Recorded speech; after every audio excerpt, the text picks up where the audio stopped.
What is up, you guys? Happy full moon in Pisces. We have a blood moon and a total lunar eclipse today. This kicks off our eclipse season, and we are also in the midst of the month of Elul, which is the month of Virgo, which we've been talking about here, and it's the month of Teshuvah, where we do atonement and repentance, and we work towards getting back on the path of our authentic self, right? Not something that we are performing to make other people happy, or a version of self that is, obedient or following the rules, a version that we should be or we're supposed to be, but really getting back to our core authenticity. We look over the past year and we think about where we would have done things differently and where we wish we could go back and do things in a maybe from a higher consciousness, right? So we look back on the year and think about, wow, what was I working on? How have I grown? How do I want to continue to grow? What are some limiting beliefs or some negativity or a bad habit that I can release and let go of and make those last minute changes to finish the year strong? Because what the month of Elul is, it's our preparation month for Rosh Hashana. And what is Rosh Hashana? It's the birthday of mankind. Rosh Hashana is the celebration of the birthday of the souls of all mankind in the form or archetypal vessel of Adam Kadmon, Adam from the Garden of Eden. So we celebrate the birth of all mankind, and this day is sort of like the grand finale of the year. It's our spiritual new year. And so it's like this last month is like final exam season, where we want to finish the year strong, where we want to make good marks and set ourselves up for a great year to come. Now, what happens on Rosh Hashana is that it's this sort of like judgment day where our soul ascends into the upper realms and it goes before the king to be judged. And we get our decree for the year. And that is going to be everything from what ails us to our blessings and what kind of year we're going to have. It's like how the upper realms decides, okay, this is the first draft of the script for this next year for this soul. And so what's happening is our soul goes into the upper realms, is going through judgment. It's also being refreshed and renewed and purified and upgraded, and there's new wiring going in. So it's like every year we get a chance to reset, to upgrade, just like a phone, but except it's our soul. So we get an upgrade every year. We get a new chance to start off on a clean, fresh slate. And then like first, second day in, maybe even a couple of hours, we soil it completely right off the bat. Last year I had 3 beautiful days of ritual at home. I was not in contact with the outside world. And then on the third day, I had to run out to Kroger, and it was like 10 minutes out of the ritual, and I was like annoyed by how crowded and slow everything was. I was like, what a wretch. But yeah, so every year we get this opportunity. And so with this, and it falls during fall eclipse season. So eclipses are the vacuum cleaners of the cosmos.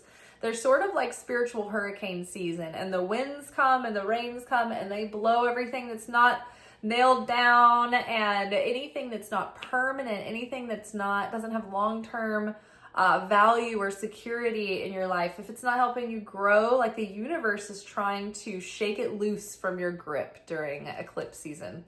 So that's why people get a little bit nervous when eclipse season comes around, because they're afraid, is this gonna catalyze a change that I wasn't ready to make on my own yet?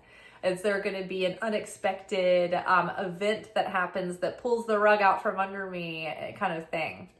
And so if you're not proactive with your inner work and your growth, then that might be the case. But I've noticed that the more proactive I am with my inner growth and healing and changing and really trying to pursue that authentic alignment with God's plan and divine expression of myself, then I feel like the eclipse seasons are easier and easier every year, and there's less shock value, less shocking instances, because I've already been volunteering those things to the chopping block, so as it were. So this eclipse is in Pisces. Pisces is a water sign. It is mutable and feminine. And Pisces is our final character on our astrological wheel. So each character represents a stage of development in the human psyche. If you were going to generalize each stage or each type of person. And so once we get to Pisces, this is the most evolved character of the zodiac. And so Pisces really has like, they're kind of the humanitarian. The Jesus fish is associated with Pisces. The Christ consciousness is associated with Pisces. Prophecy,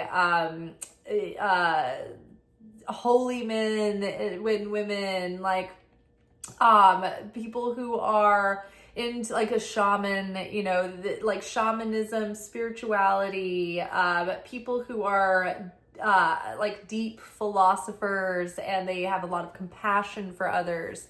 So whether they're philosophical or spiritual, they're usually very focused on sharing and taking care of others, and putting others' needs first, and being really focused on humanitarian efforts, all right, and giving of the self and self-sacrifice. And so sometimes, to Pisces' detriment, they lack enough desire to achieve or receive for themselves, and they almost like become complacent, and they don't reveal as much light as they should in this world because their ego isn't hungry enough at that point. They've been sated, right? Think about like an older person and a younger person. An older person is not as excited like when the younger person is like, oh my gosh, look over there, come see this. And the older person's like, I don't give a shit. I've seen stuff all my life. Like, this is not going to excite me. You know what I mean? So the young person's like, this is so great. And the old person is like, I've been seeing this for decades, right? And that's kind of what Pisces is like. They're like, oh, it's all about you. You have your whole life ahead of me. Oh, forget about me. I'm 100 years old. I'm Pisces, you know, I don't need anything. I'm here to give. I'm here to give. So Pisces, you know, when we have these lunations, it's like everyone is affected by this energy, and our aspects of self that are like Pisces come up to be brought into balance.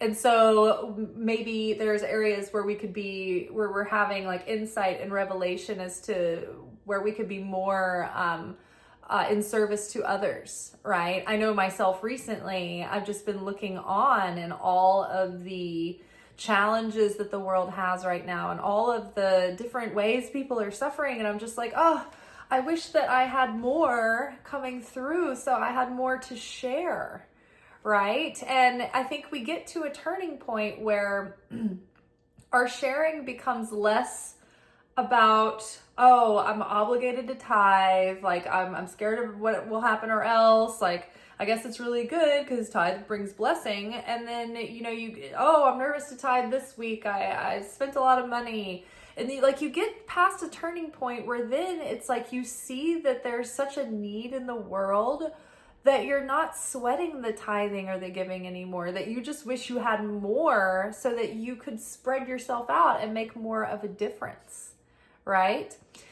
Pisces also has a tendency to kind of be caught up in the fantasy and in dreaming about things and wanting to like play out the scenarios in the head, but not like make a decisive choice, right? And so that's where Pisces can get stuck sometimes. They can get lost in the illusion. And think about the way that like deep water, like when you're underwater, things are distorted. You don't see the real size of something or the real scope or the real distance, because things just look a little bit off, and they change and they're distorted in the shadows, right? So sometimes Pisces can project distorted illusions on things, or they can project and the people around them can be deluded by Pisces, and they can fall under Pisces illusion, right? Sometimes Pisces is the one that's suffering the illusion, but either way, the good aspect of that is that they're very imaginative and they're very creative and very fun and visual and stylish and theatrical a lot of times, and they're super sensitive and caring. So every Pisces I've ever known is like half peacock and half like saint, but like a mischievous saint. Like almost like an asshole or a prick, but you're also a saint. I don't know how you do it, but there's something about Pisces where they can have their little jerky moments or their little moments of selfishness, because they're such sweetie pies all the other time, right? They get away with a lot, right? They kind of slip out of your disciplinary grasp. There's slippery little fish. So we look at some of the global themes right now, and how amazing is it that during this eclipse in this water sign of Pisces, the sign of humanitarianism, while the nodes of the moon are in Virgo and Pisces, when we are more preoccupied than ever about humanitarian effort, there is the largest civilian humanitarian effort on water in progress right now on a mission. And so I think we all know what we're talking about, and I think we're gonna have to be a little bit more careful about the keywords that we're using nowadays, and be a little bit more coded with our meaning. But I think you guys have been around long enough to know probably what I'm referring to. Yeah, so this great big water mission, this humanitarian effort is happening, and it's so amazing to watch. And then there's an eclipse, right? And eclipses get rid or move out of the way things that are blocking forward progress in the cosmos, right? So this can be a very supportive aspect for the efforts that people are making to help one another and to create unity and to expand love and dignity and common respect and brotherhood and love in the world. So I'm excited for this to parallel with that. So, and then right as we are moving into Rosh Hashana is, I guess, next week, I think. So is it next week? Maybe it's on the new moon. It's right after the new moon. So it's, I guess, week after next. So we still have a little bit of time in this Virgo season to go in deep and do the reflection, do the teshuvah, do the atonement. And there may be things that you have remorse and regret about that you can make good, that you can make up for. You may have the ability to actually speak with someone and ask forgiveness or try to make it right. There may be situations where you can't get in contact with someone that you want to make it right with, and you can't do anything to alleviate what has happened. Like, for instance, say that person moved somewhere across the world and you can't get in touch with them anymore, or maybe they passed away. The work that you do, the transformation that you do, you can dedicate that to them. And the sparks of light that you elevate during this month can help you help them, right? Because especially in an instance where you might have a parent or somebody that you had baggage or heaviness with in this life, and you can't have those talks, you can't go back and have that conversation, but you can do it on a soul level. And when a person passes away, they have to go through a process for up to a year after death that can be like a like the description of hell. Like you go through this cleansing, this fire of cleansing. And you know, if you don't have, like if you've been doing the soul work on earth and you are an awakened soul and you don't have a lot of anger and bitterness left when you die, then that's not going to last very long. It's going to be like walking through like a quick car wash, you know, or like walking into a shower really fast and walking out. But if say a person has not done spiritual work and they have not awakened in their lifetime and they have a lot of angst and anxiety and fear and prejudice and grudges and things that they're holding on to, a lot of baggage, then that's going to take longer for them to process and navigate that and then get their bearings as a soul in the afterlife. So in Judaism, in any kind of like ritual gathering where there's like Shabbat or holidays and people are praying, there's always an opportunity for people to do a prayer that is devoted to elevating the souls that have passed on that year. And so if you know someone, you can pray for them and keep them with you during these times of prayer and ritual, and it helps them elevate. And so if you share them in your consciousness, then the work that you do to elevate you actually helps them elevate their soul in the afterlife, and it helps reveal sparks of life, and it helps them navigate to their next destination as well. So, yes, if there's something that you feel like you can't make right, you can always do spiritual work and have that soul to soul meeting with the person in your imagination, in a realm of prayer and meditation. And the thing is about the imagination, the astral realm, it's on some level just as real as this physical world. So you really can have soul to soul conversations with a person. And say I wanted to have a conversation with my dad, and I know that it's going to be an uncomfortable conversation. Well, I can meet with him in my heart before I meet with him in person. And in many instances, it's like having this proactive confrontation beforehand. There's different criteria that you have to, check in with to make sure you're having a spiritual confrontation. Like, do you have permission from the creator to bring this up with the person? Is this going to be constructive or destructive? Like, what's your real motive? Are they capable of hearing you? Are they willing to hear you? Are they open? Or is this just going to cause more damage or fall on deaf ears, right? Are they willing to hear this? Is it going to cause them more pain? Is this more about alleviating your discomfort than it is making it right with them? And so once you kind of go through this checklist, you can meet with this person in the astral realm with your light body, and you can discuss what you want to discuss with them in that safe place, soul to soul. And I swear, sometimes it negates the need to ever have the conversation. That even though that person has no awareness in their conscious mind of the conversation that you had with them, it's like if you're coming from the right place and you are coming from a place of right standing, then those messages are going to get through. This is not going to work if you're trying to brainwash someone into falling in love with you and you're like, okay, I'm going to have this conversation with them on a soul level. I'm going to tell them how I feel, and I'm going to get them to feel the same way about it. No, it's like, this is not a manipulation tactic or like a way to have control over a situation.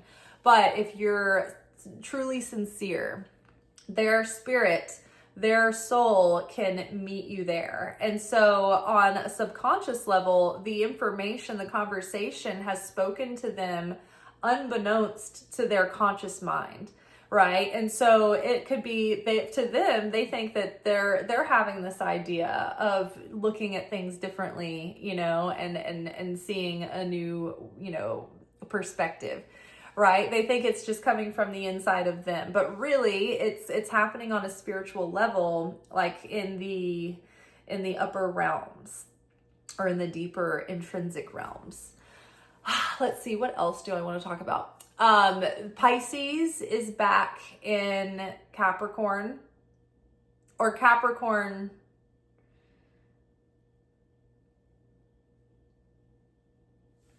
What is it? Saturn in Pisces? I think it's Saturn is in Pisces. That is the aspect that was happening last year, and then it went out of Pisces, and then it's back in Pisces. And I remember yesterday I was like, what's going on with like something about Capricorn and Pisces?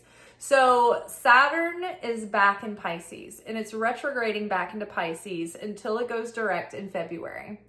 But the thing is that this is the last time that Saturn will be in Pisces in our human lifetime. Saturn in Pisces helps us take our dreams and the desires of our soul and put into action a plan of actually making it material, right? Capricorn is methodical.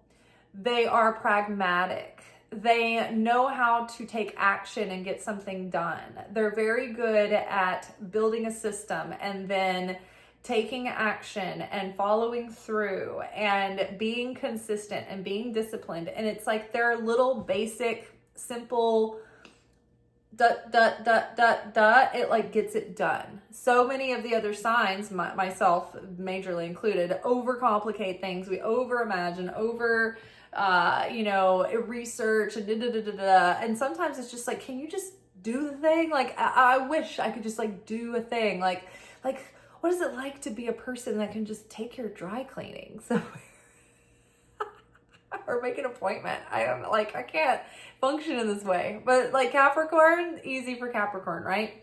So we have dreamy Pisces, who is like an ethereal wisp, who's like, dreaming and illusion are just as good as reality. I'm just gonna stay in my dream world forever, drunk on potential and fantasy. And Capricorn is like, bitch, wake up, get on your purpose. Smackdown, like get to work, like you have things to do. And so Capricorn wants to make it material, whereas Pisces can be a little bit spiritually lazy because they're so full of the creator and wisdom and love, and they're just so fulfilled and so at peace that they're almost like one foot in the grave. Like, hey, come on, we got work to do. Like, you're in the world of the living. We have to do our work while it is day, right? Because nighttime is coming, which means we can only do spiritual work. We can only reveal our light during this living physicality, right? Once we're in the spirit world, there's no more, I can work this out with this person, because everything, you see everything once you're in the spirit world. There is no barrier, there is no veil anymore. So there's no free will. And our work, our inner work, only counts when we have free will. And the free will only counts when we forget momentarily that we're in the game and that it's all rigged, and we forget and we're lost in it. We're like our disbelief is suspended, and then we actually proactively make the right choice. Like, we can see, the situation at hand, and we are not coming from a reactive reflex, but we have enough wherewithal to pause, consider the situation, and with reason, choose. That's not how we operate most of the time. Most of the time, we're just like in the throes of reflexive responses and being reactive, right? And so it's in this world when you're feeling like, I'm so mad, I just want to squeal them. And then you have to overcome that, wanting to and be kind and be inclusive with someone, and try to change the way that you feel about them and that attitude towards them. That is the biggest thing that opens up sparks of light, right? When it's hard, when we don't feel like it, when we're like, the things that we do when it's tough and when it's hard and when we don't feel like it, that's when the light is revealed. That's when miracles are revealed. All the stuff that we do that's not hard, we're in a good mood, things are going well, everything's going my way. That is when it's like, the upper realms are like, well, good for you, but we're not that impressed. Like, we want it to be a challenge for you, So, like, for instance, tonight, Our night was really weird at work. It was a Saturday night, but it was like super slow. We were prepared for it to be busy. And so it's like we just had the sporadic tables all night. And I was supposed to get a couple of big tables and they didn't show up. And so I don't know, at one point I was just like, am I being like, is everybody else having like more tables than me? And I'm like, nope, don't look around, don't compare, just don't get upset with the hosts, don't start getting worked up and thinking that there's a conspiracy against you or that they're just like letting everything fall through the cracks. Just chill. There might be more tables coming. And if there's not any later and you feel like you need to say something, giving, maybe some notes at the end of the night, like you have the option. And I was just like, you know what, I'm just gonna be at peace. I'm just gonna accept it as it comes tonight. I'm not gonna make a deal. I'm not gonna make a big deal about it. I'm just gonna be at peace and have acceptance. And that's not always the case, right? Sometimes if you're an avoidant person and you're like, well, I don't want to make a big deal and I don't want to say anything, then those are the times where you're being challenged to like, you should probably say something. But like what the work is, it asks you to go against what comes easily and naturally for you. So if you're like, oh, I would rather not bring things up to my dad because he's intimidating, then the growth for you the universe might lead you into a kind of a combustible situation with your dad where you have to say something to him and you have to tell him the truth, and it's not easy. And in a way, your ego could be like, well, it's more obedient and demure if you don't say this, and maybe it's best to just accept him and don't say anything. And it's like, oh no, that's just talking yourself into staying comfortable and hidden and small. So in that case, it's like you should embolden yourself to do your best to, when you are ready and prepared, and you feel the spirit is prompting you in the right timing, then the ask is to speak up. But if you're the kind of person that's ready to pop off and I'm going to tell you something, daddy, like if you're like the kind of person that's like always going to say something, then sometimes the ask is, okay, practice self-control. Don't go and say anything yet. Try to sit with it before you try to control that situation. So do you see the difference where it's like if whatever's coming easy to you, like if you're like reflexive responses to like, I'm gonna tell them what's up. It's like you are being asked to work on that and rein it in a little. Whereas if you are a shy person who's timid and doesn't want to speak up, then your assignment is probably to find the courage to use your voice and take the risk of the repercussions. Okay. So Pisces, Capricorn, or Saturn in Pisces, this is the amount of support we have in shifting our consciousness to be able to draw down those aspects of Saturn, to be able to be disciplined, to be able to be consistent and pragmatic and methodical, right? And apply that to our dreams, while it's also like honing in on the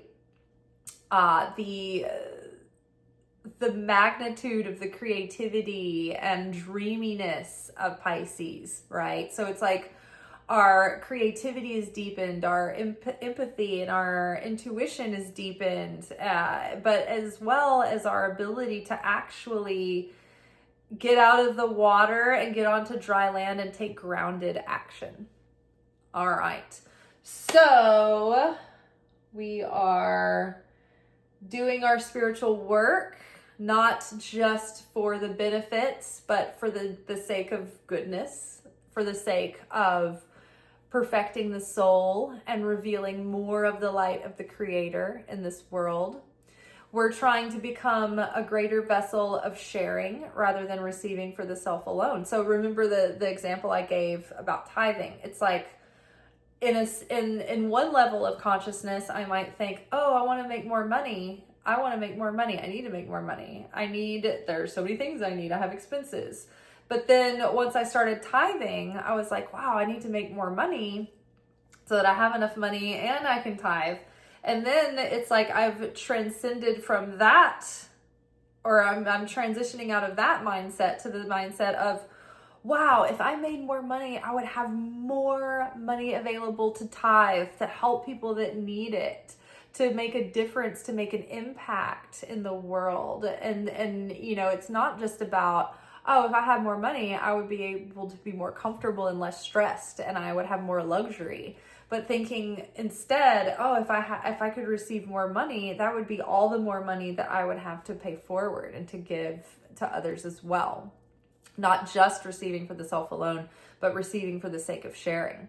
So too, our spiritual work should, yes, many times what begins us on that path is a desperation to bring water to the fire within, right? Maybe our life is in a chaos or there's turmoil inside, and we want to find peace and fulfillment. And so we've hit a rock bottom, and we become more determined, and we have a deeper desire to become spiritual and to be closer to the Creator because of like our pain that we were going through.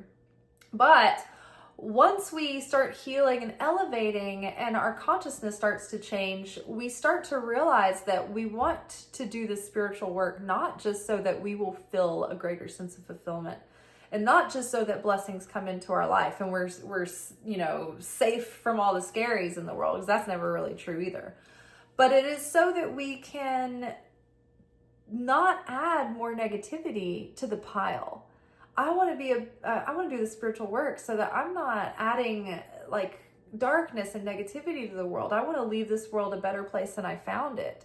And so that starts with me, with my attitude, with my energy, with the way that I interact with the world, the way that I choose to see things and act on my perceptions based on that, right? So the consciousness that we have is the seed level for everything that comes through us, every action, every word, everything that we create and do. It's all stemming from the seed level of our consciousness. So this is the head of the year, Rosh Hashana, Rosh, head. So we are striving for that to create our consciousness and not destroy our consciousness. Okay. I mean, you could watch a million lectures on Rosh Hashana and study about it and for it for weeks and weeks and weeks. There's just so much commentary, and I mean, even just about the around the myths of the Garden of Eden. There's so much commentary out there.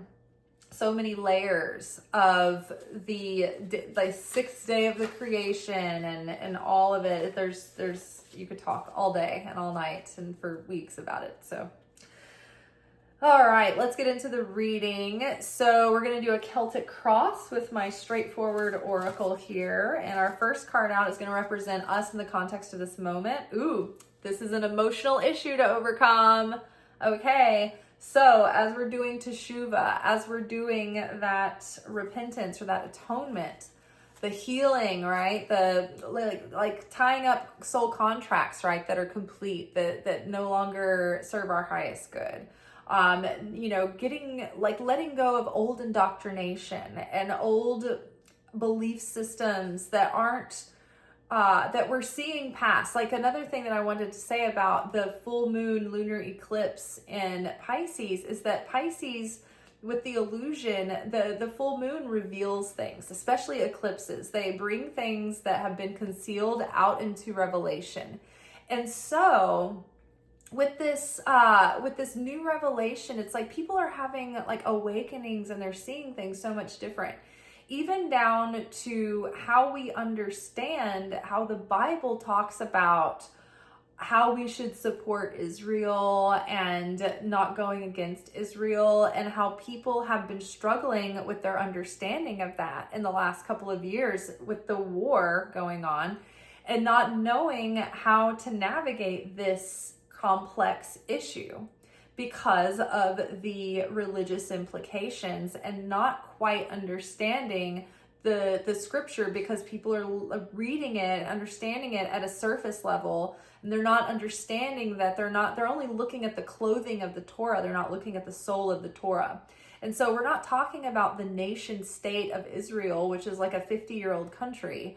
We're talking about the spirit of the people that are after God's own heart. It's the collective souls that are striving to be one with the Creator and that are keeping covenant with the Creator.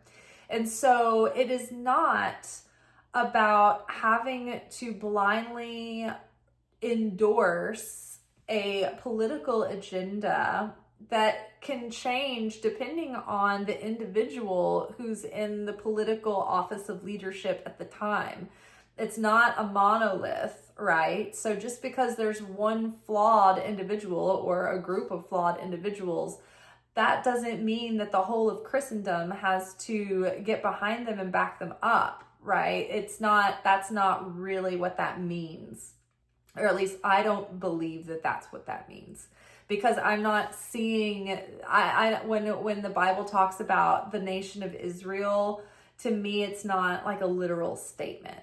It's a symbolic statement. And even if it's, for some people in some theology, they believe that it includes like Christian people and Jewish people, or people who are trying to be more like God, or they have to be from this location. There's all this debate, but I think that this is about the spiritual family of souls who are wanting to keep that covenant with God, to become closer to God, to have that relationship and that ongoing relationship. So this is an emotional issue to overcome. So, the indoctrination. So like people, I think, are starting to see through, okay, we've always been raised to believe this way, and this has been pounded into us since, from this time period. End times theology, this theology, understanding revelations in this way and that way, and like understanding apocalyptic literature from a literary people are taking it literally and not literary. Does that make sense? Like they're reading these writings and they're just taking them at face value. And so they're like, wow, these are predictions of things that are really going to happen. And it's like, this is pretty psychedelic. Like, not that I don't think that these things are possible, but like they could also be like symbolic. So getting past the indoctrination and having an awakening. And so like these things that we're working on during this month of Teshuvah, there might be a lot of like emotional issues tied into all of these things that we're going through. Things that we're ready to let go of. It's like there's this grieving that's been happening. You could have anger that you're ready to let go of, disappointment. But either way, I think there's something of an emotional nature that is like kind of the core of whatever you're unraveling. It's like this knot, and it's like an emotional knot that's gotten all of these other things tangled up in it. And so it's like when you can release this knot of emotions, then everything else can flow as well. So the next card up is what's crossing us now. So it says, show your support. Sharing emotional support, inspire, motivate, acts of kindness, do what you can to help, reach out. How Pisces is that after we just emphasized Pisces sharing and caring nature and humanitarian nature? So like you can look at the world and there is need everywhere.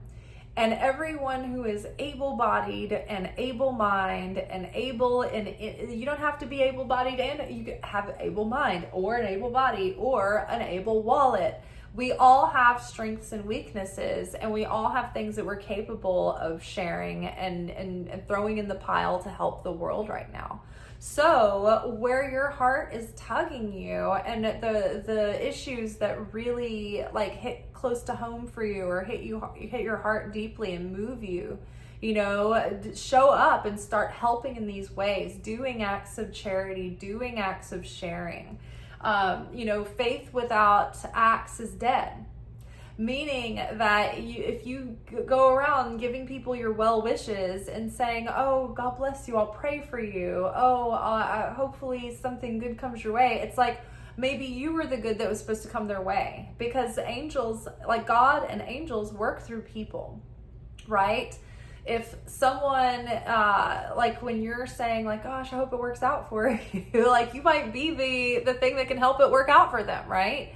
You know, it might be, hey, like noticing that this person might need some grocery money, or they might need a little help, or they might need you to help them, you know, with a favor or whatever. But we can show up and be support. We can be the change we want to see in this world. I mentioned the other day that one of the creators I follow was like keeping mosquito. Yeah. One of the creators I follow, I don't usually slaughter things with such coldness, but a mosquito, bloodsucker. I'm not going to deal with another itchy issue. So this creator that I follow has developed like one-on-one friendships with people, like not close, but obviously but he's gotten to know people in the place in the Middle East is going through a lot of issues right now. You know what I mean?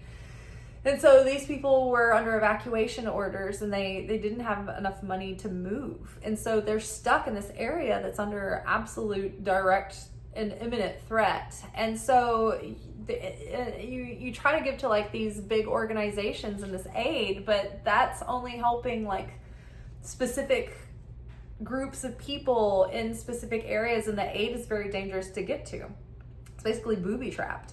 And so people have individual funds that you can they have like their Venmos up and whatever, right? And these like versions of GoFundMe's actually been holding people's funds because they're like, oh, this is a security risk. So there's another one, another organization, I think it's called Churn something or something to that nature, but they're more focused on the humanitarian nature of it, of getting people their fundraiser money. But yeah, that was just an act of this person took on something that was pulling at their heartstrings. And by making these videos with these people live and sharing their stories, I saw that. I was like, oh my gosh, like I've been tithing to this issue, but I haven't had the ability to give something directly to a person who's in a specific need and have that go to a person. It's like I'm sending it to these organizations hoping that it does something. But that was like, oh, okay, that was a specific way I could show support. And that came from somebody else who was doing their specific way of showing their support. And so on and so on and so on. We all have something to offer. And where our hearts are tender, maybe that's where our specific area of service is, right? There's so many issues that we can all pick, plenty of issues, and there's still need. And so there's so many people in the world, and there's enough of us to help each other that we could solve each other's problems. All right, the underlying issue of the situation, compromise. So the subconscious motivator or influence in the situation is compromise. The situation requires give and take for a win. The situation requires give and take for a win-win situation. You don't have to compromise yourself or your values to find a healthy compromise in the situation. So I think that we're trying to, like, there's something that's emotional, and it's like an emotional situation, something that's bringing up a lot of feelings, and we want to be supportive and we want to show support, and maybe we are conflicted or torn about how we are going about that or how we can be impactful. And so it might require some compromise. It might require meeting in the middle about some things. Or maybe that there's an issue where it's like you feel like your integrity is being compromised, and you know, there's things that you want to show support in, but you're like, I don't want to compromise myself here. And that's a confusing issue too, because it's like with the example I gave a little while ago about the indoctrination around the ideas of having to support Israel. It's like, you know, you want to be in line with God's word, but then also it's like when you're discerning how that plays out in the situation, it's like you want to do something, you want to be of the support, but you also don't want to compromise your values or your conscience. And so it's making the situation very emotional. So much emotional turmoil here because there's so many layers that are being used to keep people in like the throes of, like, that's how people who are manipulative, or like, for instance, huge institutions, even not just individuals that want populations to act certain ways, they play on their emotions and they get them emotional and they get them reactive and they manipulate them in that way. And so you can be easily compromised if you don't have control over your emotions and your emotions have complete control over you. Because once you get in that state, it's like, think about someone with a bad temper. Once you get them all fired up and they're all worked up, you're just fueling their fire and they're fueling their own fire. And it's like they're getting more and more and more worked up, right? Whereas a person who has control over their temper, they can feel themselves getting worked up, but they're like, you know what? I'm not gonna play into this trap. And they can catch themselves with awareness before they fall into like a reflex response and become reactive. Okay, so the issue that has been our lesson that we've been learning, but that's almost like done working on us, is deep sleep. And so this is society. This is the whole world has been asleep in a spiritual slumber. And people are beginning to wake up. And it's like, it's felt like people would never wake up, but finally, after several months of getting our bearings during this crazy new timeline of a science fiction year, this year has been like every genre of every kind of movie all wrapped into one. It's crazy. I think the only thing that we haven't had so far this year for real is vampires that we know of, and zombies that we know of. It's the only thing that we haven't been dealing with. So people have been in a deep sleep for thousands of years, for all of humanity. And it's like we're finally starting to, there's a critical mass awakening. And they're waking up, and they're waking up to the lies that we've been told. And they're waking up to the agendas and the corruption, and they're waking up even to their lack of depth and meaning in their life, and they want more, and they want they have a desire to draw close to the Creator. It's so interesting that in the darkest year I've ever lived in, this year, as far as just like watching it all take place, like my personal life has been pretty good this year, but looking at the world, like I have never been so shook and distressed and upset than this year. And it's like, but I've also seen such an awakening this year of people who have finally been stirred out of a sleep, out of denial, out of numbness, out of just wasting their life while they're here in this precious moment that we get, right? So people are waking up, and they're waking up to, you know, it's like I don't want to, like, I don't want to be insulting or say something disrespectful, but it's like Christianity has been so sort of like detestable for so long, but we haven't been able to call it out exactly for what's been happening until this year. And we've been like, oh, that's what's been happening. There's been this like toxic hijacking of this religion, and it's coming out finally, and it's been slowly seeping in and poisoning people for decades and decades now, if not longer. But specifically recently, in recent years, since the 70s, there have been plots and specific like agendas to use religion to brainwash people into supporting the industrial military complex. It's you can't make this stuff up.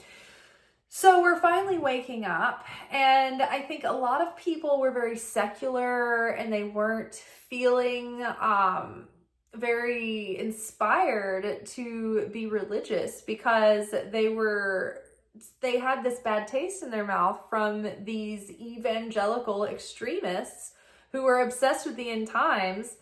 And they were destroying the earth and, you know, using all the plastic and the gasoline and not wanting to solve any problems because they're going to get raptured. And don't fall for the Antichrist until he actually shows up, and then we're going to rejoice and love him.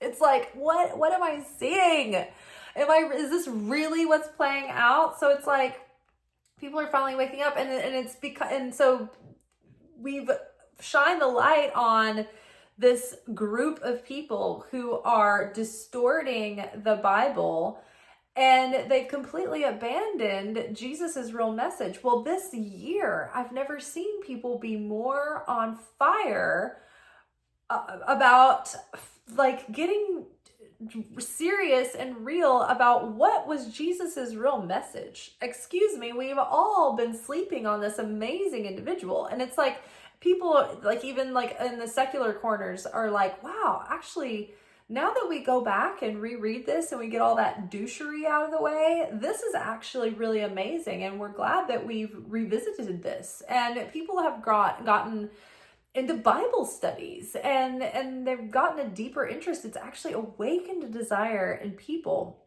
to want to stand up and fight for Jesus's real teachings and his real message. So like we always talk about with the Creator, if we practice certainty, even in the darkness, the Creator, if we believe and we look for ways to reveal light, light can be revealed, and darkness can be turned around and foiled, and light can be revealed even in dark times. And it's not saying that the dark times are good and they help us reveal the light. It's saying that when shitty things happen, God is omnipresent, and we can activate God at any moment to take over and move through the situation and flip it on its head, right? Change it like that. But it does require that consciousness and that faith and that determination to choose certainty, even when our legs are shaking and trembling in fear.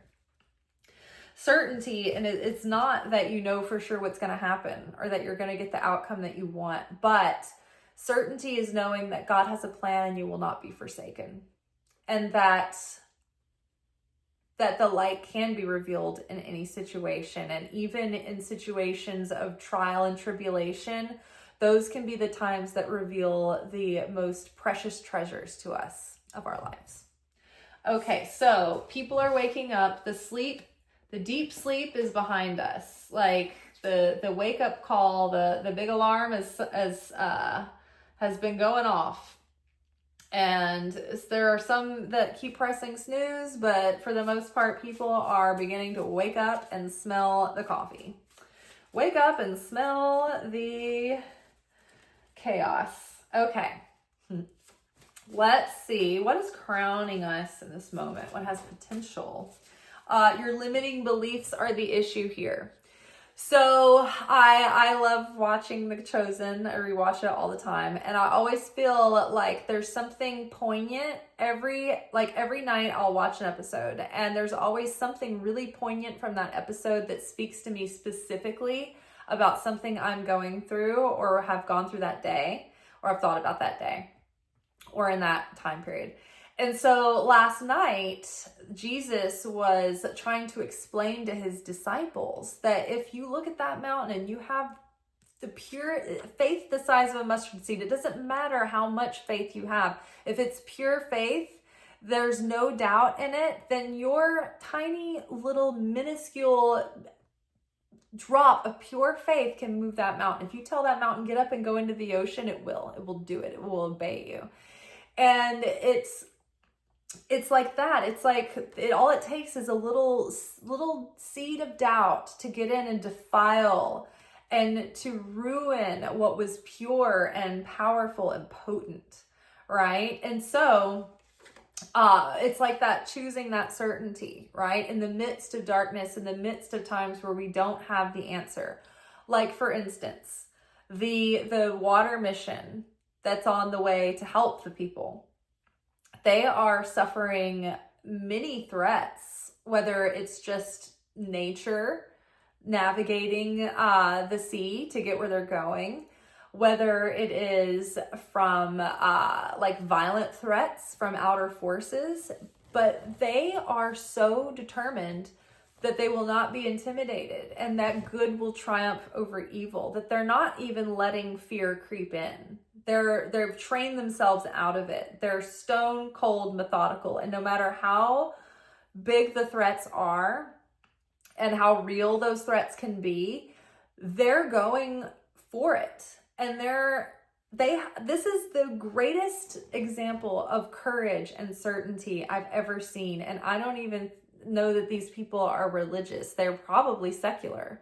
It doesn't matter though. They're going out there with the right motive and the right faith, right? At the underneath it all, regardless of what their outer beliefs are, their soul has got it right. They are putting themselves on the line. They are making a sacrifice. They found a way to make this happen, and they are taking the action with no guarantees and with all the odds against them. But they have angels beside them because they are doing this from a place of love, of sharing, unconditional love and sharing, regardless of what happens. They know that they're not going to save the situation, but this demonstration is made such an impact, and they haven't even gotten there yet, because people all over the world have their eyes on this thing and no one can look away. It is the most amazing thing. And even the UN was meeting this week, and when the villain of the situation right now went up to speak over the screen, everyone in the chamber got up and walked out. Right? And that is, I think, 100% because of the amount of united attention and heart that this mission has stirred up. All right, so your limiting beliefs are the issue here. So the only thing that's holding us back now is our limiting beliefs and the emotional knots that come with that are keeping things sort of like from being able to move forward. Okay, so that's the work of Teshuvah, is finding our limiting beliefs and finding those emotional issues that are still holding us back, and we're working on healing those. We're working on correcting and elevating those. Ooh, okay, so this ties in with mother healing and mother issues. Now, what's interesting about this is that during Rosh Hashana, the particular dimension of light that is open to us to connect with and draw from is Binah. This is the primordial mother of the universe. There is the primordial father, the primordial masculine, and there's the primordial mother, the primordial feminine. And we are tapping in to that storehouse of abundance, nurturing, security, love, like all of those things that we think of like that are Venus themes. Think about Taurus and Libra. Those are the blessings that we draw from the light that is shown to us on Rosh Hashana. So it's like connecting with our cosmic mother energy to draw healing from that and sustenance from that. Whilst at the same time, if we can parallel that with healing with our earthly mother, maybe it's healing our own relationship with our idea of motherhood, right? Maybe you're a mother and you're too critical on yourself, or you have hang-ups about motherhood because of the way that your mother mothered you. And we all have baggage with our mother and father. It was assigned. It's supposed to be that way. I know we're all like, something went wrong. My mother and father were bothersome at times. And it's like, no, that was part of the plan. So we have mother healing. And as we heal these issues with our mother, as we heal the way that we see our mother and we feel about our mother, then we also heal our relationship with our connection and our flow with our cosmic mother. And so that's like reestablishing that umbilical cord, right? Making that strong again with our cosmic mother. So that's right around the corner. All right. What is our perspective now that's affecting us at this moment? This is from the heart. So because we have so much emotional turmoil about things right now, there's emotional issues to overcome. It's difficult to discern what is from our heart and what is from the voice of fear, right? When we get to this position, the position of the seventh card, our perspective that's affecting us, it's usually trying to find what negative perspective is keeping us stuck.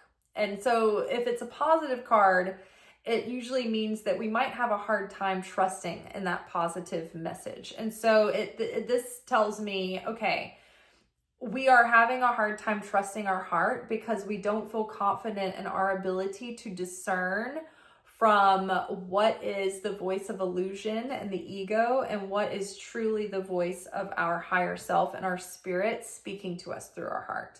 Because here's what's the deal with the heart. The heart is a bridge. The heart is a portal to the seat of the soul in the innermost hidden, right? The inner depths of us. The heart is an information processor. The heart is like a megaphone or like a telephone that we use to connect the Holy Spirit and to our higher self and to get that guidance. But the thing is, the heart, if it's been broken, it can be distorted. There can be a distorted, like it can be out of tune, almost like a piano. And so we kind of have to go through some healing and some self-awareness before we can just blindly trust our heart. Because if the heart is wounded and it hasn't been healed and corrected properly, then it might lead us down a path that is sentimental and might feel good, but it may not be quite right. And we may be hearing that there's a warning, a soft, quiet, no, this isn't the right direction, but it's like what our heart wants. So we just keep going forward for it. Now, in your deepest heart of hearts, like once you've developed a level of discernment, you can distinguish between what is a desire of wishful thinking and of the flesh and what's coming from the ego, and then what is coming from the soul. And so when people are like, follow your heart, I think what they really mean is that voice of the soul that's leading you to that higher expression of yourself, that true authentic self within you that really lights you up, that really plays on your strength and your character and your own unique facets. That's like following your soul, following the voice of your soul, where your soul's leading you, because your soul wants to lead you towards things that reveal light and beauty in your life, but also that take you through challenges and that lead you through experiences that can correct those murkier parts of the self. And that's not always achievable if we follow hunky-dory rainbows and sprinkles every time, right? Sometimes the soul knows what we need, and it may not be what the heart would choose, you know? So that statement, although poetic, has always been a little bit problematic for me from a technical perspective. I'm like, well, you know, like if you want to get really Virgo-y about it. All right, awesome. So what is happening from an outer perspective that's affecting us? How's the outer? Oh, a fresh perspective. Okay, so the outer influence that's affecting us right now is that we are getting a fresh perspective. And so because of this, it's like we're going to be able to discern more clearly. And then also with this Pisces full moon lunar eclipse, it's like it's shining the light on where things have been distorted, right? When you're in a dark room and you're looking at the closet door's open, it's full of monsters. You're like, oh my God, there's hideous beasts and demons in there. But like when you turn on the light, you're just like, oh, it was just my jacket. It was just the way the clothes were hanging. But like when you're in the dark and you're just like fixated on the shadows, you're like, no, it's definitely a demon. Just know it is. So it's like the distortion, when you shine that light, the distortion, you know, and the illusions are revealed, and the smoke and mirrors are all bust. Okay, so a fresh perspective is coming, and it's going to be changing things. You know, it's like when you get a whole new lease on life, and then everything is just sort of like different. You're like, oh, I can do my workout routine, and I feel good, and I'm going to go to bed early, and I'm not going to let that bother me so much. And you know, like sometimes people really have these aha moments and eureka moments that really turn it around, you know, and they don't just fall back into their old ways. Like sometimes people really do have a sudden and lasting change. A new outlook, new focus, clarity, a fresh perspective, new ideas, peace of mind, renewed mental vigor. And that's what's, you know, the birthday of our soul is all about. It's about getting that new soul and giving you a new vigor and desire for the year to come. Yeah, that's the bottom one. Okay, hopes and fears. This is where your soul is calling you. Amazing. So we might feel a little timid, and we might feel like afraid to trust ourselves again, because I mean, we've tried before and look where it got us, right? But things are different this time, and we've grown, and we've gone through experiences that were supposed to teach us things that weren't necessarily going to launch us into success, but that they were stepping stones, right? And so we have this skittishness to put ourselves out there in life for fear of being disappointed again, or fear of like losing all hope, right? But so that's where the fears come in. But our soul is assuring us this is the soul calling you, right? When we were like, how do we fall? Is this from the heart? This is from the heart. I don't know. My heart has been broken. And so I don't know if my perspective has been distorted, right? And so it's like the soul is saying, you're healing. This is where I'm calling you, right? Trust. You're moving through a little bit more fog and a little bit more darkness, but the morning light is going to burn it all off, and you are in the dawn of a new day, a new era. And so this is where the soul is calling you. And so trust. Don't be afraid. The desire of your soul has a purpose.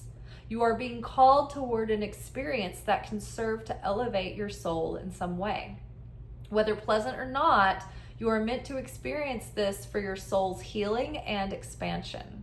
Trust this urge, explore this path, even if only temporarily. Okay, what is our probable outcome? What do we have here? This is an issue of self-love. Okay, so perfect. You know, what we receive in life and what we are able to sustain and maintain is a reflection of our self-worth and how much we love ourselves. And what we will accept for ourselves and what we tolerate is a reflection of our self-esteem and our self-respect. So the deeper that we grow love for ourselves and respect for ourselves, then the less BS we will put up with. the easier it will be for us to set boundaries, not only with ourselves and like follow up on the promises we make for ourselves, but also establishing those boundaries with others without fear and timidity about stating our needs and saying no when we need to. So this is good. Love yourself first and others will follow. You can only love others as well as you are able to love yourself. You've been putting others first at the expense of your own authenticity. It's time to realign with your higher self and make choices that are true to you. Teshuvah, right? We are not people pleasing. We are not putting on a fake facade. We came to this world for our soul to express its unique strengths and weaknesses and true nature in this life, not express some false, fake costume soul we put on for what? To impress others or to make our parents happy. Our parents don't give a shit. They're like, they entertain themselves with wagging their finger at you and nagging you about how they want it to be this way or that way. And then once you're out of their face, they go on with their day and they don't give a shit. They're living their own life. They don't think about how the weight that you carry from their empty words and their empty thoughts, they're not conscious, right? So fuck your parents. Honor them, respect them, love them, but don't let them run your life. They don't have to answer for all the destiny that you did not fulfill. When you're like standing at the gates on the day of judgment, and day of judgment coming up soon, and the creator is like, hey, why have you been sleeping on your purpose? You're like, well, my mama and daddy didn't approve. And the creator's going to be like, well, that's not very punk. Lame. Like, what, you're going to disobey like life and like God because you don't want your parents to like be, I don't know, annoyed or like, I thought you were going to do something different. Like, you know what I mean? Like, it's crazy how much control we give over these people. They're only our stewards, right? So, I mean, think about it. Would your parents, what if your parents had to obey you? And then what if you're like, you know, I really expected you to, you know, blah, blah, blah, and I would have thought you would have, you know, put your money in a better retirement plan. You know what I mean? It's like self-love. And you grow self-love by not abandoning yourself. You know, so many of us, our first self-abandonment happens with our parents because we feel like there's stress in the household and we have to abandon our needs and abandon who we really are so that we don't, you know, make a fuss in the house, right? Everybody else has more important needs. And so we start abandoning ourselves to survive and to remain included in the family unit and to make our other people happy and make our elders happy.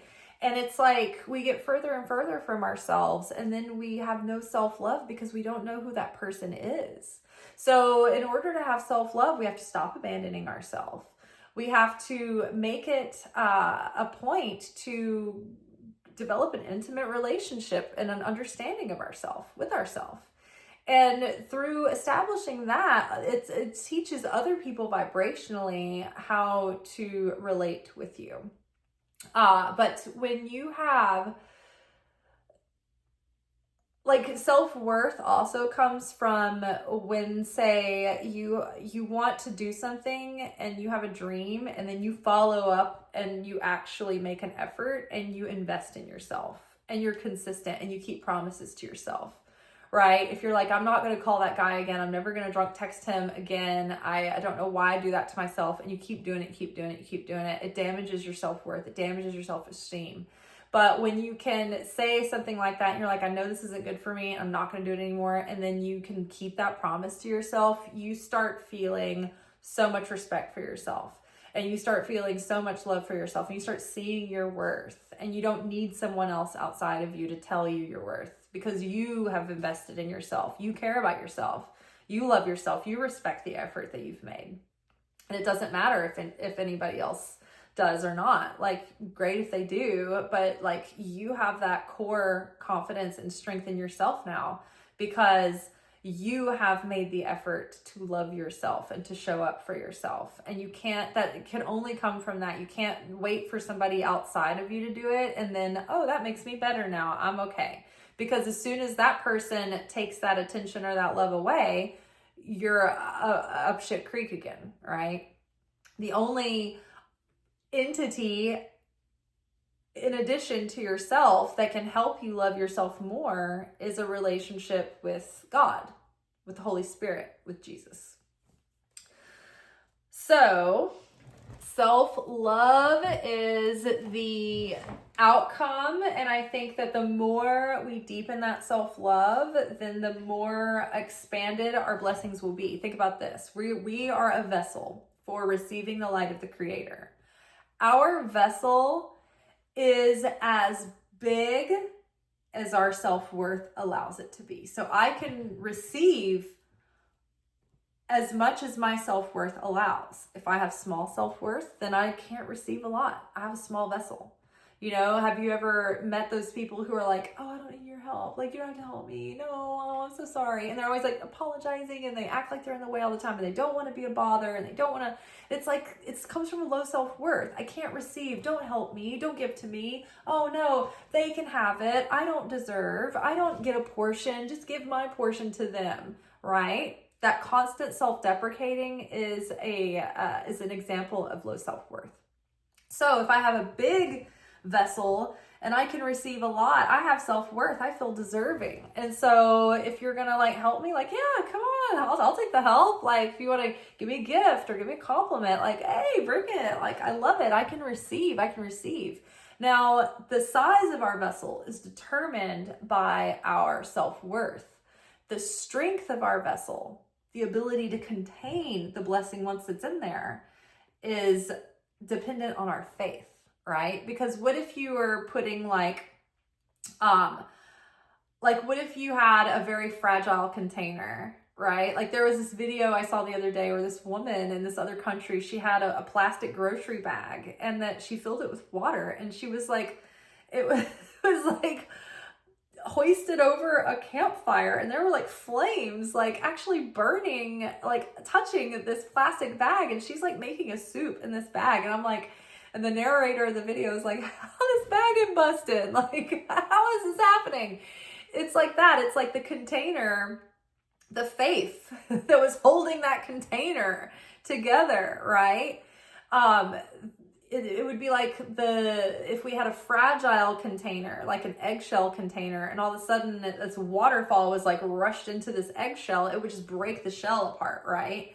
Well, if we have shaky faith and we have weak faith, then we can receive all of this goodness, all of this fulfillment, and then it's like, oh, our lack of faith is going to cause us to tremble, and then we're going to break the vessel and we're going to spill out that blessing in a moment of fearfulness and then reactive behavior, and then that reactive behavior has a consequence that sows more chaos, and so that's how the blessing starts being spilt out, right?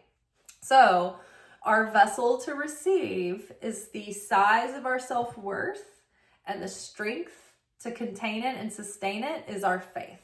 Okay? So let us grab let's do 4 tarot cards for some clarity. This is a pretty clear reading, but we'll just get some emphasis here. Ooh, Page of Cups.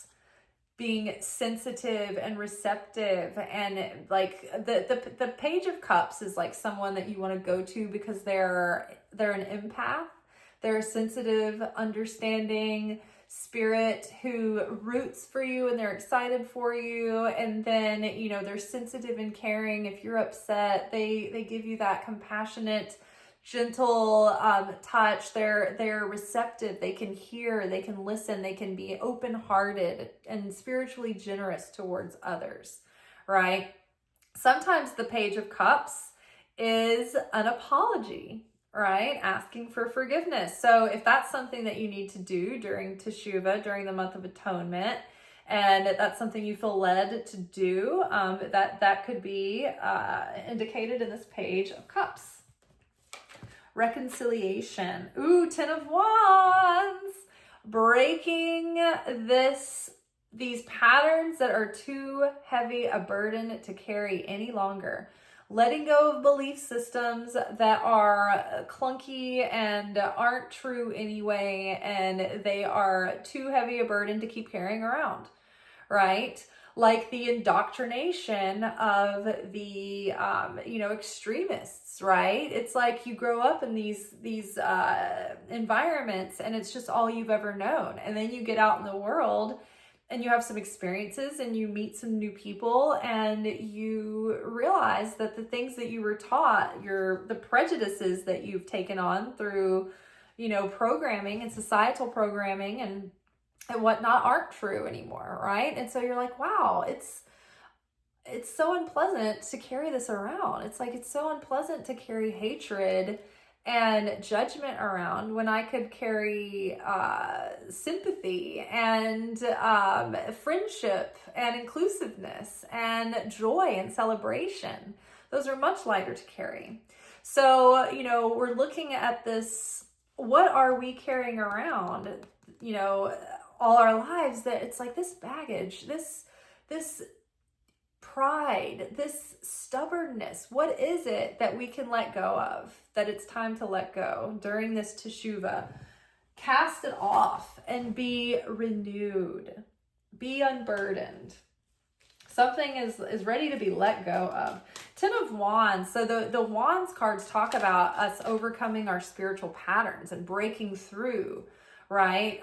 Those things. And so the Ten of Wands is like bringing that to an end, because we see that it's more trouble than it's worth. The Ten of Wands is always showing someone who's like kind of in like a tattered clothing, and they're working so much, but they're not getting enough for the effort that they're putting in. Like, it's just not worth it, right? Look at what we have here. Follow up, Ten of Swords. This is the culmination of something that has just come to an end, right? It's the last nail in the coffin, right? And the good news about Ten of Swords is the worst is over, right? That we're over this consciousness, right? And the swords, what are the swords? The intellect, it's the mind, it's the thoughts, right? It's the consciousness. So the former consciousness has come to an end. The former behavioral patterns have come to an end. We are here in repentance and atonement, and we are moving forward into a new identity, a new life. Oh my gosh, this is so crazy. So this deck has two Ten of Swords. And so Ten of Swords just came out 2 times in a row. And the one of the Ten of Swords is an emphasis that everything is fine. That yes, it may feel like the Verdi's Requiem, which is that apocalyptic, you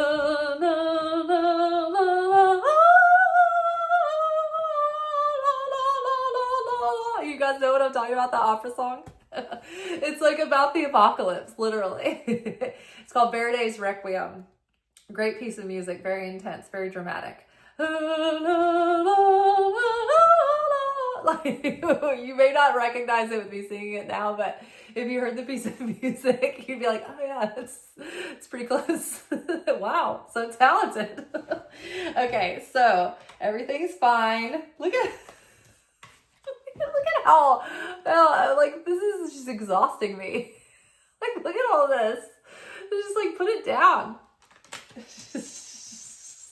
Like, sit down. Sit down, Mabel. Look out the window. Everything's fine. Okay. Everything's fine. It's fine. It's fine. Okay. All right. Okay.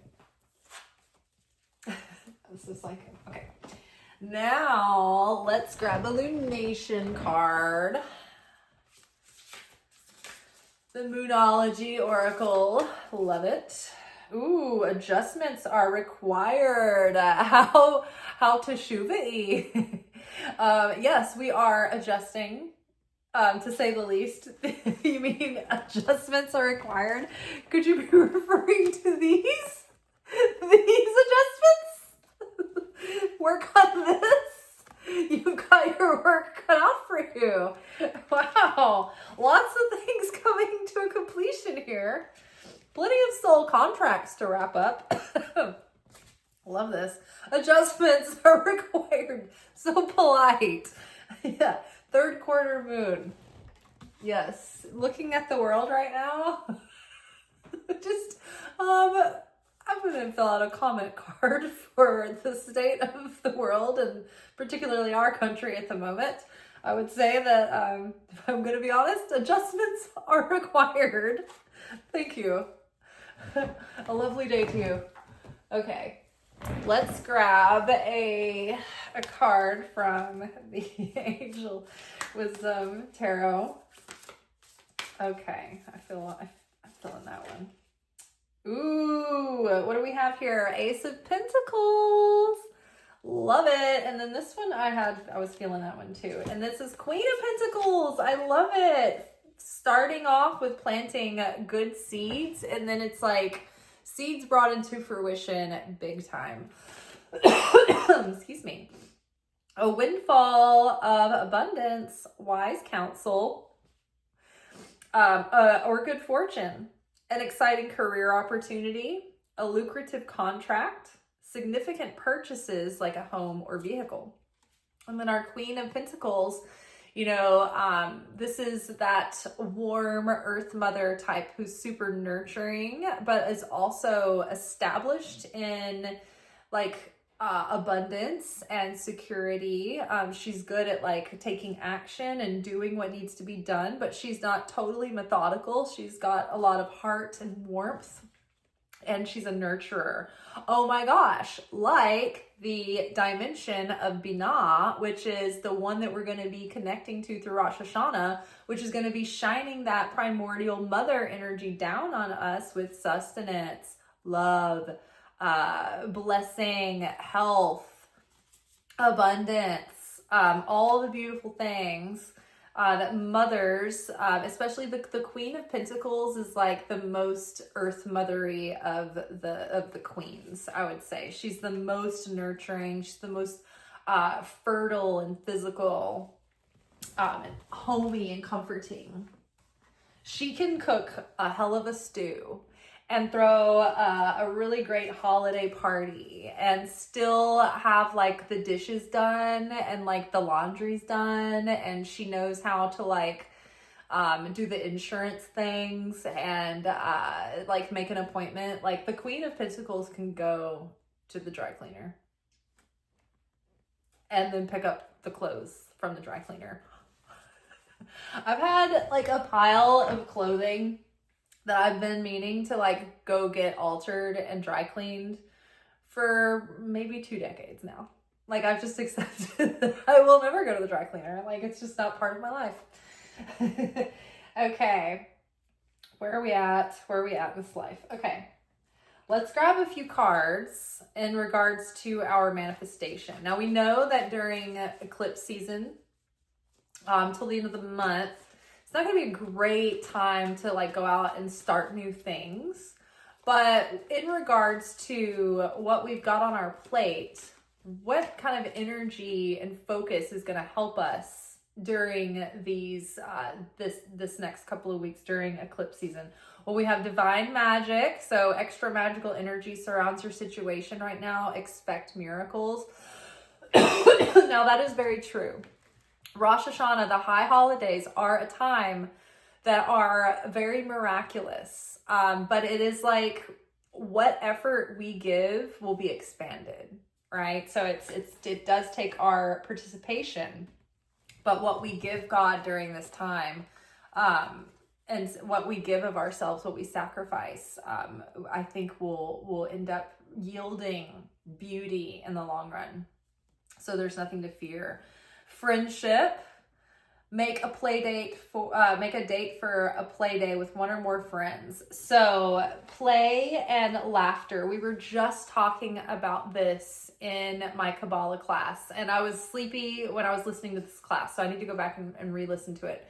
But the point of the class was the power of laughter and how powerful that lightness is, and how the Shina, the spirit of God, the feminine aspect that is the nurturer,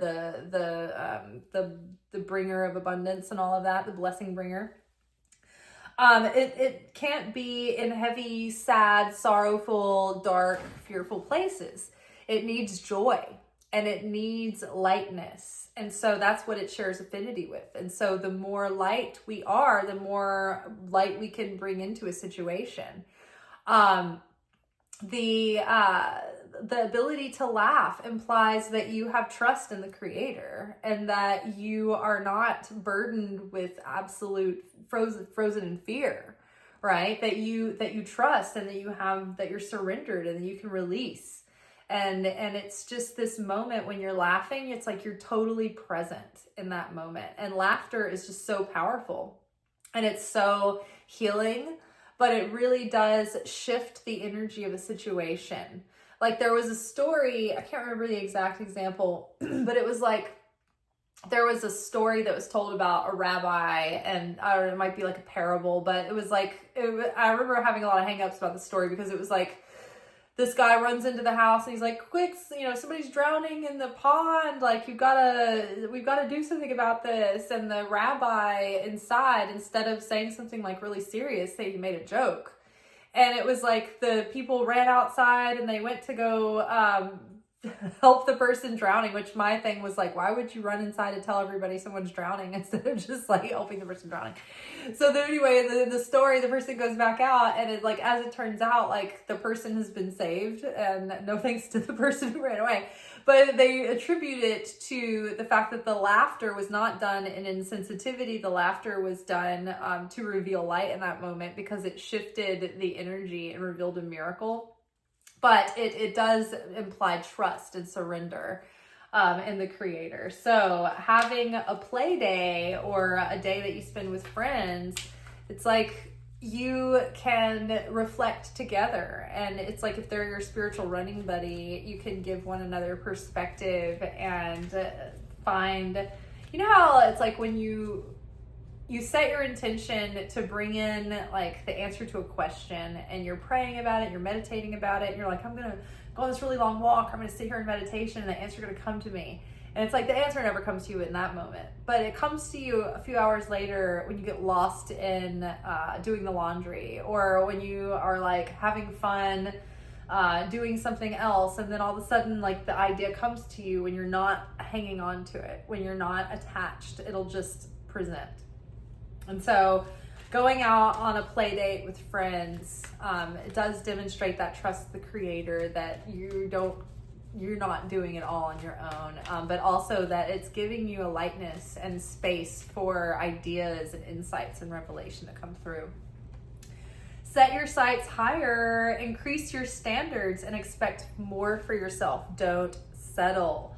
So this is our spiritual new year, and it's like, we don't really go into the year thinking, oh, I hope this is status quo, just maintain, hopefully it's just the same as last year. Like everybody has this instinct where, around the time of our birthday, around the time of New Year's Eve, like Rosh Hashana is spiritual new year and our birthday, all the souls of mankind's birthday. So it's like a reboot and a reset, and it's like we want to come back with more vigor, more strength, better, badder, faster, stronger, better dancer than before. Like everything is just like you want to always be striving to evolve and to grow and to become.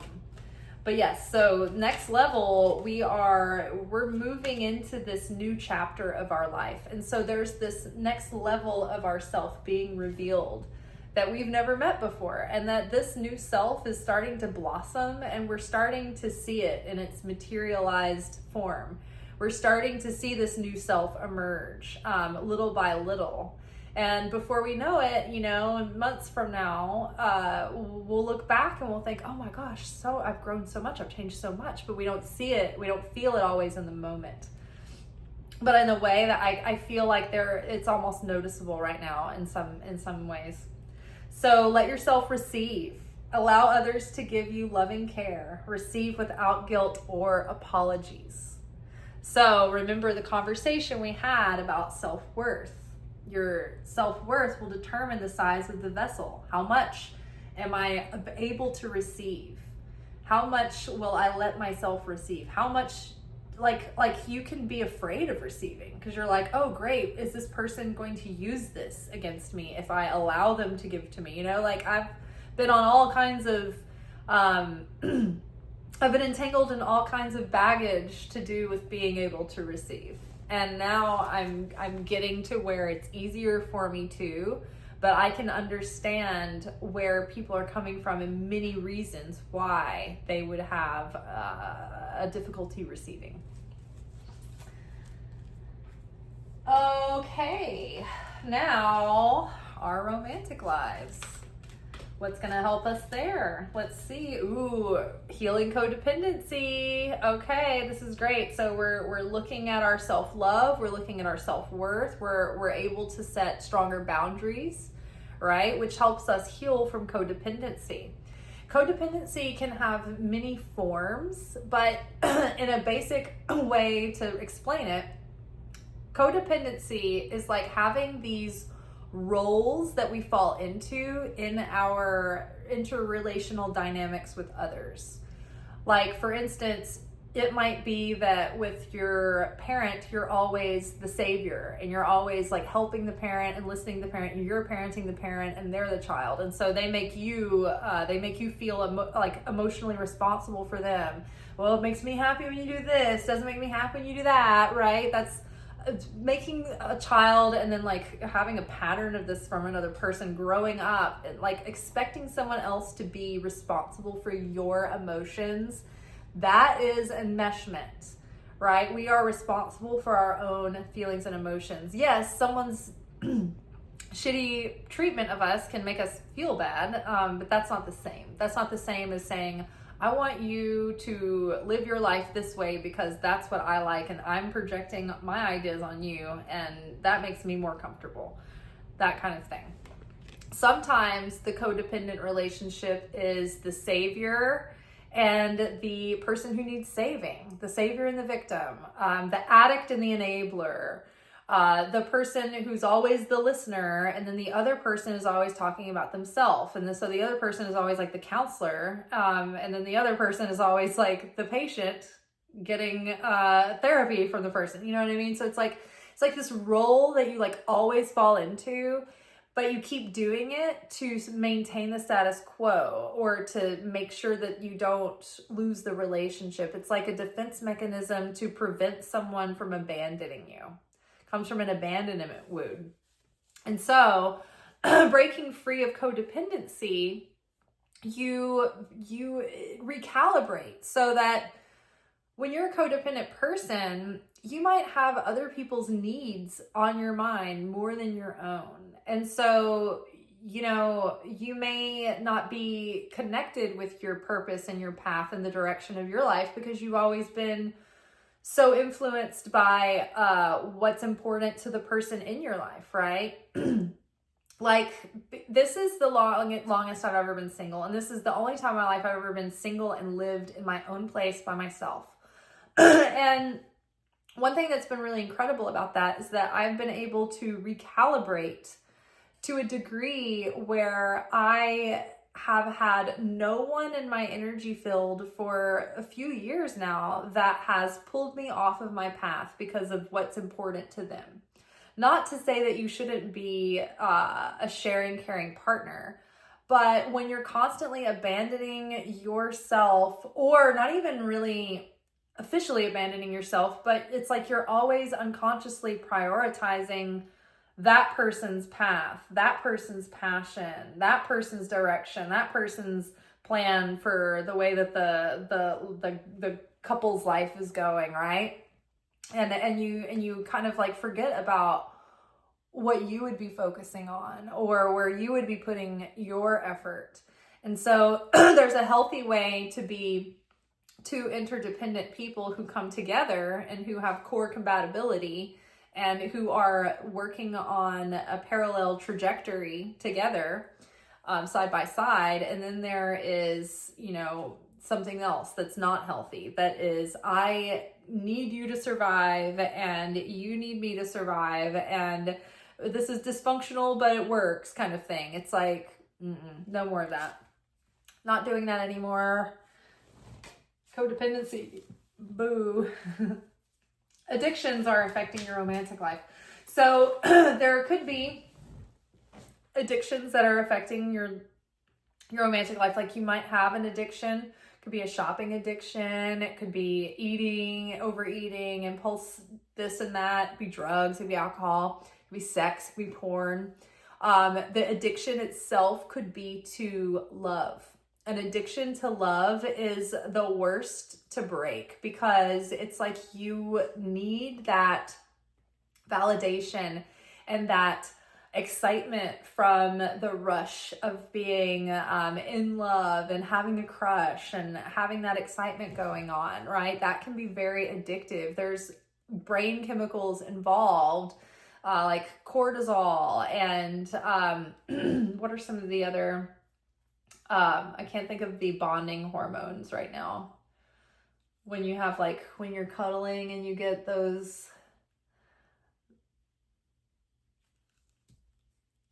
see, it's been so long since I've had a cuddle, I can't even remember the name of the hormone released. There's like this like soothing like hormone that gets released, and you know, it, like if you are addicted to love and you're going after relationships from that place, then you're not going to be attracting in an equally yoked partner because you're not going to be there yet. You're not going to be in that vibration. You're not going to be whole on your own before you're attracting someone else. So you're going to be attracting someone that's going to mirror that inconsistency within yourself. Romantic feelings. Let's see. Your feelings are real and worth exploring.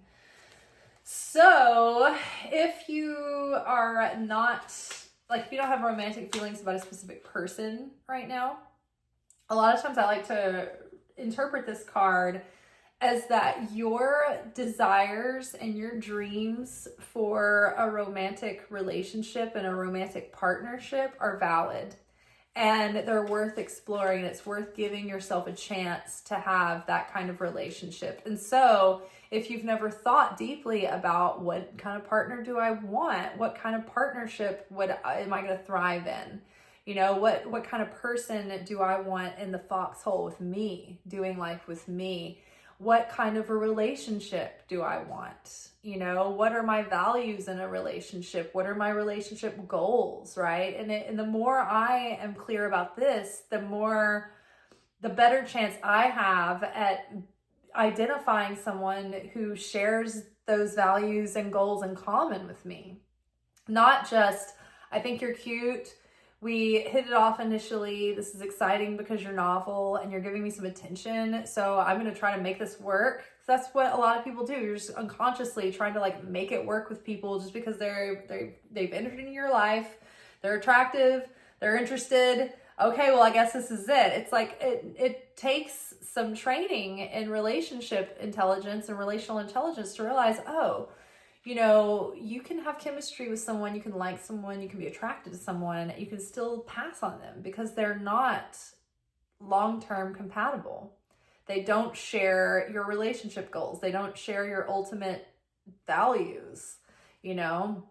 They don't want in the long run what you want. And so it's worth getting to know yourself on that level because your feelings are valid and your needs are valid. And so if you don't take the time to get to know what those needs are and validate your own needs for yourself, then no one else will either. And you won't know how to ask for what you need because you will never have discovered what you need, right? And then you'll be one of those people like that sit at my table. I've literally have grown women who are my age, sometimes older, who will ask me like, what would I like? I don't know, my husband usually orders for me. And it's like they have never even taken the time to notice the food that they put in their mouth, which ones they like and which ones they don't. What wine will I like? I don't know how to, it's like, what, you drink wine, obviously, because you want some. So have you ever taken the time to notice, do you like a Cabernet? Do you like a Merlot? Do you like, you know what I mean? Like these people, they sit down, they're like, what will I like? I'm like, I've never met you. Right? But the thing that makes me most angry at them in those moments are the fact that they've never taken the time to value themselves, to pay attention to what food they like. Like it's almost makes you angry at the person rather than like feeling like sorry for them or compassion. You're just like, get your head out of your ass and love yourself enough to learn the food you like, so that when you can go to a restaurant, you can read the menu and decide, those are things that I like. I'm going to take a chance on this dish, not ask a perfect stranger to tell you who you are. Y'all know how I feel about this. Okay, so next card is stay optimistic. Stay optimistic about your love life. Positive thinking and faith will bring you romance. So anticipate with excitement and with an inner peace and with gratitude that it's already a done deal, right? Jesus said, ask the Father anything and believe that it has already happened and it will happen. Like, believe with all your heart and have gratitude that it's already a done deal, right? Stay optimistic. Believe that there is a person for you and that you've been changing so rapidly and drastically over the past few years that even if you had have met someone, you would have been changing so fast that you wouldn't have been compatible for very long. So rather than going through the tumultuous ins and outs, ups and downs of relationship in, relationship out, relationship on, relationship off, it's like the Creator has given us a container for our becoming and for our healing. And now that we have like launched into this next timeline and we are embodying this new self and we're coming into our own, we're becoming more stable in our vibration and our frequency.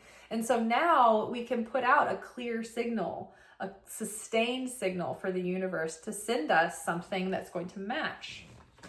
Oh my gosh, no wonder I'm tired. I've been talking for almost 2 hours. Sorry, you guys. Sometimes when I'm tired, these take longer. Playfulness. To recapture romance, allow your inner youthful spirit spirit of fun to shine. So again, we have 2 messages here that are like, don't be so serious, go have a good time, play, bring joy into your heart. Don't be looking over your shoulder every second for your dream to come true or to micromanage every little moment or for your soulmate to show up right this second. It's just like, just have a good time.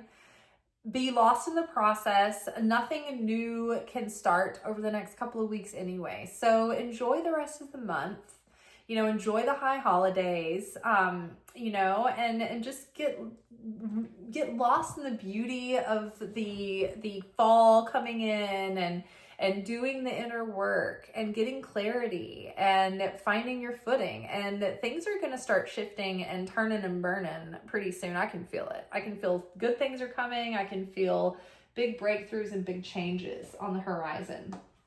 It's just about the timing. And when you think about the cycle of the year and the fact that like we're in the culmination of this past spiritual year and we're starting a new year. And so I think beautiful things are going to be starting. It's like starting a new season of a show, right? All right. Mercy, we awaken. So when we blow the shofar, that is to awaken mercy and sweeten the judgment, right? When the shofar is blown, that is to confuse the opponent who's trying to testify against us in that moment and say like all the things that we did that year that were wrong. Like the opponent goes to court, like the cop, and is like the tattletale, and it stands and testifies against us in court. Well, the shofar that we blow is to disorient the opponent and to distract and confuse the opponent. And during that, we inject more mercy into the judgment. And so those trumpet blasts are purifying us and purging us and breaking the shells of negativity and blasting through and bringing light whilst also confusing the Satan and distracting. So bringing that energy of mercy in. And oh my gosh, is that those are lilies, but I thought it was the shaking of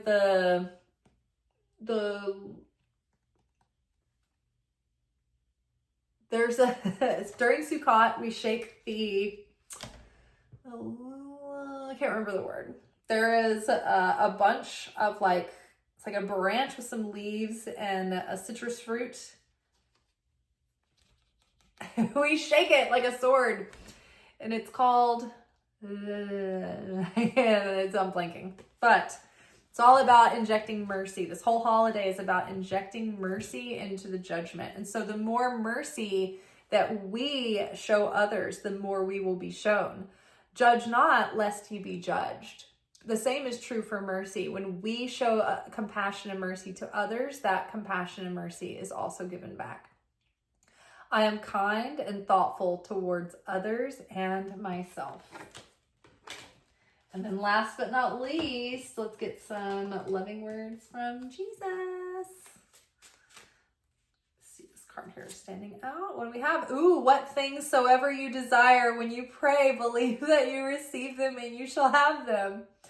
Mark 11:24. Literally what I just said 2.5 minutes ago. What things soever you desire, when you pray, believe that you receive them and you shall have them. I'm about to cry because of the spot on preciseness of this card. Oh my gosh. Well, you guys, that is all for tonight. I am starving and tired. I'm sure you are too after this. This has been like this long. This workshop has been exactly this long. All right, y'all. Peace out. Peace on earth. Goodwill towards all men. And obviously women too, mankind. And then tomorrow, this workshop will probably take all night to upload. So hopefully it will upload before the morning. But Sunday evening, I will be filming our usual energy weather forecast for the week, our spiritual energy oracle report. And I think by next Saturday, we will resume our normal scheduled content for the Secret Teachings of Jesus. And I plan on starting the Gospel of Mary next week. So, yay! I was going to do it this week, but we had our lunation to film. So, all right, y'all. Peace be with you. Ciao.